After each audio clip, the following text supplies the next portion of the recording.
On allume tout, on vérifie ce qui se passe. Au moins pour le calibrage de la station du fond.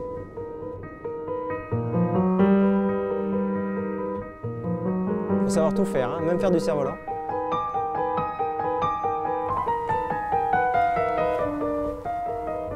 Faut que les fils soient tendus, hein. Vas-y.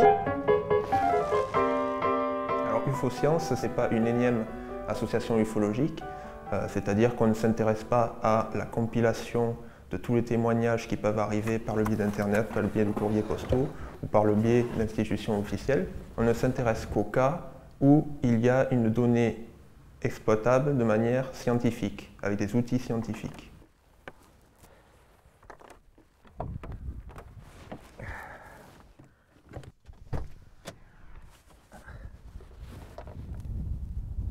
Alors, je m'appelle Jean-Christophe Doré et je suis responsable informatique dans une école supérieure privée.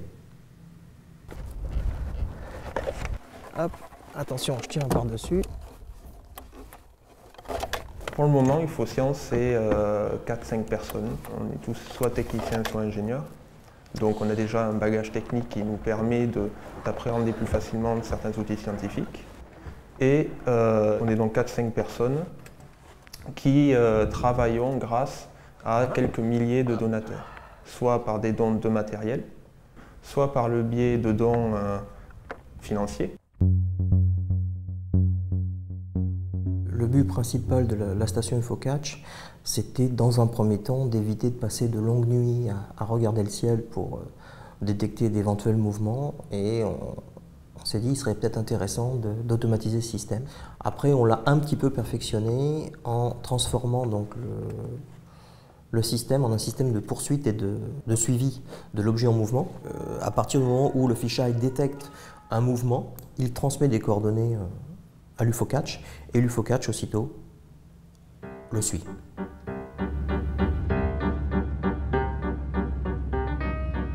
Ce soir, nous allons essayer de mettre en condition semi-réelle le système pour de la détection et du suivi. Jusqu'à maintenant, ce sont des tests qui ont été faits en intérieur, qui ont été faits sur des personnes qui se déplacent, sur des faisceaux laser au plafond, mais rien n'a été fait en plein air.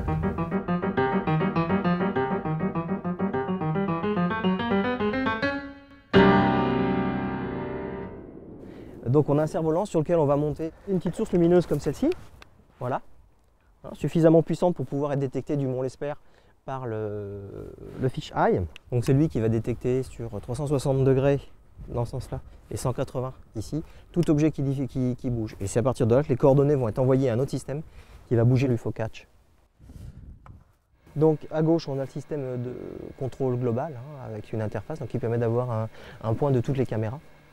Et un point du déplacement aussi de l'UFO-Catch.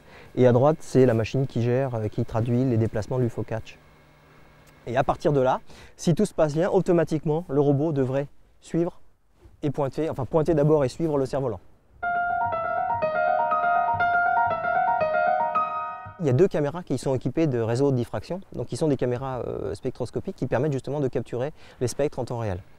Un spectre, c'est l'équivalent d'un arc-en-ciel, c'est-à-dire vous aurez un point lumineux suivi de votre spectre, et après analyse de ce spectre, on pourra définir la composition chimique de la source, définir sa température, voire définir la vitesse du phénomène.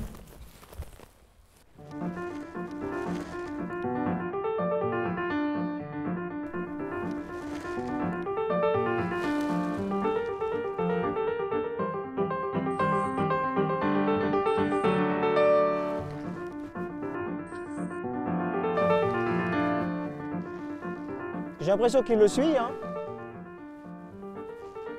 Ouais, c'est bon. C'est bon, il a chopé.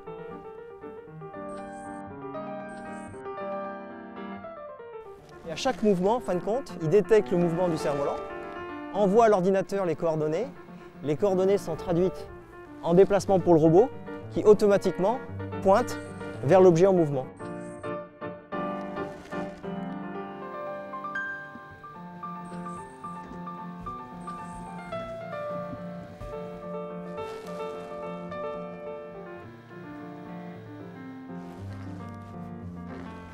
Wow!